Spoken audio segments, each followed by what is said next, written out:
오늘은 위기의 순간은 이렇게 돌파합니다 라는 제목으로 말씀을 나누겠습니다.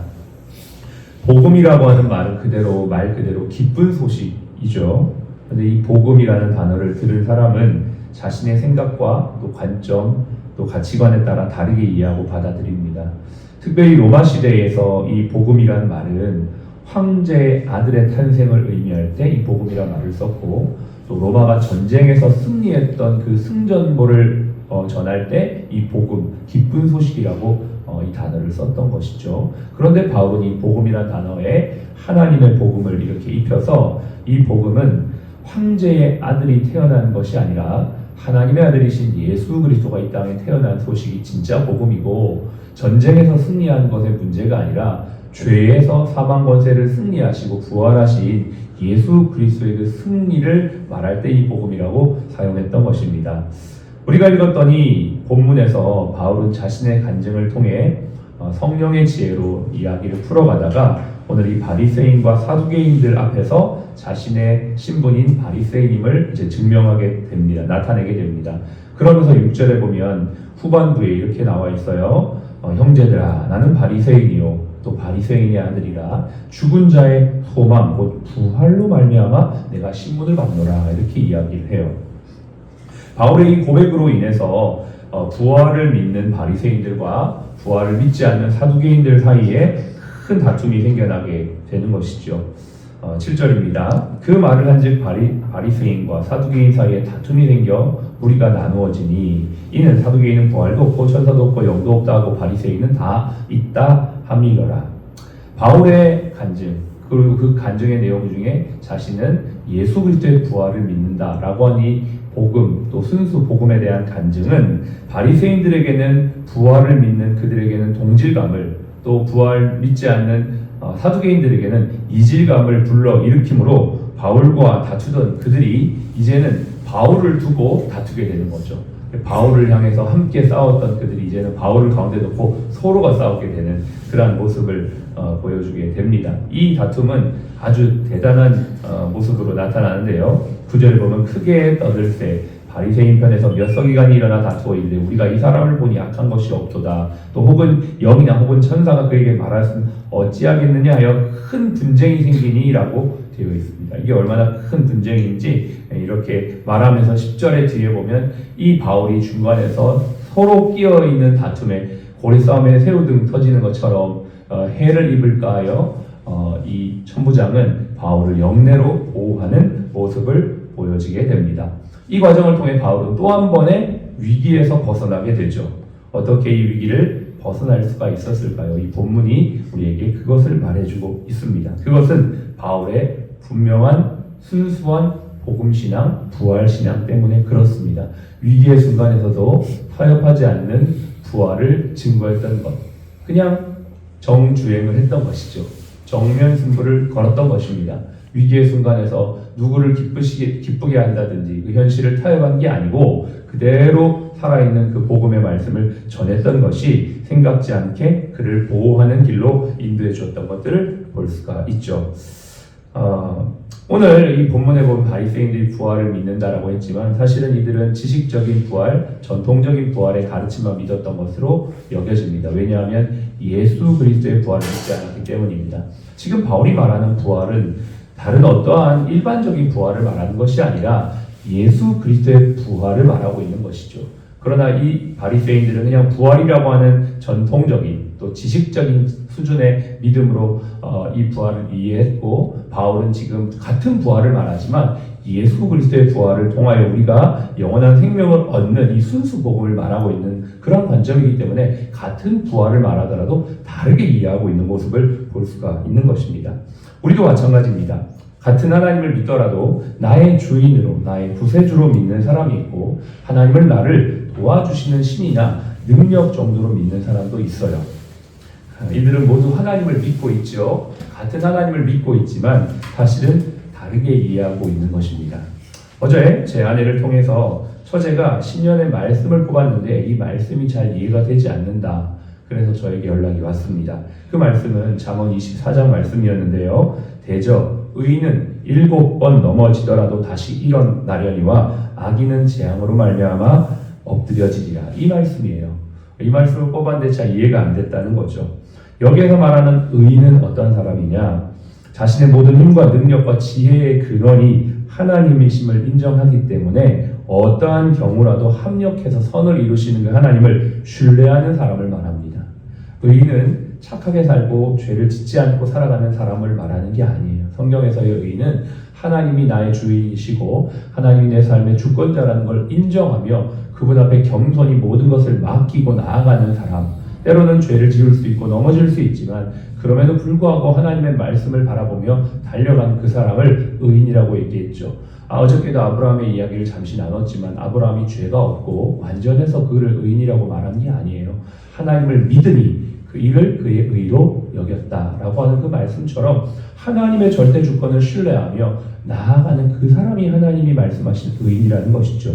이 사람은 하나님의 선하심을 신뢰하기 때문에 때로는 내 삶에 어려움이 와서 넘어지더라도 그 아주 엎드려지지 아니하고 하나님의 붙드심을 의지하여 결국은 승리하게 살아가는 삶을 말하는 것입니다. 그렇다면 악인은 어떠한 사람일까요? 악인은 물론 하나님을 멸시하고 죄를 지으며 살아가는 사람도 악인이지만 이 본문에 의하여 생각해보면 내 힘과 능력과 지혜를 의지하며 살아가는 사람입니다. 더하여 자신의 능력에 하나님의 능력이 더하여져서 자신의 뜻을 이루고 살아가고자 하는 사람이 악인이다라는 것이죠. 이 사람은 근본적으로 자기 삶의 주인이 나입니다. 그리고 하나님은 나를 도와주시는 신 정도로 여기기 때문에 재앙이 올 때 하나님을 의지하는데 그때 하나님의 도우심을 경험하지 못한다라고 생각하고 내가 생각했던 결과가 나오지 않았을 때는 하나님이 어디 있냐? 하나님 정말 살아계시냐? 하나님 정말 나 도와주신 거 맞냐? 이렇게 하면서 아주 엎드려져가는 모습을 보여주게 되는 것이죠. 이러한 모습이 바로 악인입니다. 사실은 의인과 악인은 백지장 한 장 차이예요. 성경에서 말하는 이 의인과 악인은 같은 모습, 비슷한 형태가 있지만 정말 하나님을 나의 주, 나의 하나님으로 고백하는 것에서부터 시작하느냐, 그렇지 않고 하나님을 나의 도움으로 삼는 것에서 시작하는가에 따라 엄청난 차이가 나오게 되는 것입니다. 물론 이것은 믿음의 성장 과정일 수도 있어요. 처음에는 나를 도와주는 하나님, 어린아이 같은 신앙으로 시작하지만 이윽고 나중에는 정말 하나님이 나의 주인이심을 고백하는 신앙의 성장일 수도 있지만 아예 애초부터 처음부터 잘못된 믿음을 가지고 있는 경우도 있더라라는 것입니다. 성경은 분명히 하나님을 어떻게 영접해야 되냐라고 사도행전 2장 36절은 말하기를 예수를 나의 주, 나의 하나님으로 고백할 때 죄사함 받고 성령을 받는다라고 분명한 믿음의 로드맵을 알려주고 있어요. 그래서 우리가 신앙의 여정 가운데 성장하는 과정은 상관없겠지만 애초부터 하나님을 잘못 이해하고 잘못 믿는다면 그 신앙의 기본 처음 시작이 잘못되었기 때문에 우리는 하나님을 바르게 믿는 의인의 삶을 살아갈 때에 하나님의 승리를 경험하게 될 줄로 믿습니다. 오늘 말씀은 결국 그겁니다. 어떻게 위기의 순간을 극복할 수 있는가? 바른 신앙으로부터 시작할 때 그리고 순수한 복음으로부터 나아갈 때 우리는 승리하게 되는 것이죠. 어제 또 한 직원과 대화를 나눴습니다. 악한 세상에서 바른 사람으로 의롭게 살아가는 게 너무나 힘들다라고 이야기를 하는 그분의 말씀이 굉장히 공감이 되었습니다. 모두 악하게 살고 모두 그렇게 사는데 나만 선하게 살고 착하게 살 수는 없지 않느냐라고 이야기하는 모습. 여러분 어떠세요? 이분의 말이 여러분도 이해가 되지 않으세요? 저는 이해가 되었어요. 그런데 이해가 되는 것과 동의하는 것은 다르죠. 이해가 충분히 되지만 그 삶을 동의할 수는 없습니다. 왜냐하면 성경은 이렇게 말하고 있습니다. 내가 이르노니 너희가 성령을 따라 행하라. 그리하면 육체의 욕심을 따라 살지 아니하리라. 하나님은 우리에게 죄성을 따라 그저 그렇게 살라고 말하는 게 아니고요. 영성을 따라 살아가라고 합니다. 우리의 죄된 본성과 죄악된 세상의 흐름을 따라 가지 말고 성령을 따라 영성의 삶을 살아가는 삶, 그것을 우리에게 주님이 초대하고 그것이야말로 신자가 이 세상에서 승리할 수 있는 유일한 길입니다. 여러분 오늘도 우리는 다시 한번 하나님 앞에 결단합니다. 내 힘, 내 지혜, 세상의 방식으로 살 것인가? 아니면 나는 연약하고 부족하지만 하나님의 성령을 힘입어 하나님의 순수 복음으로 살 것인가?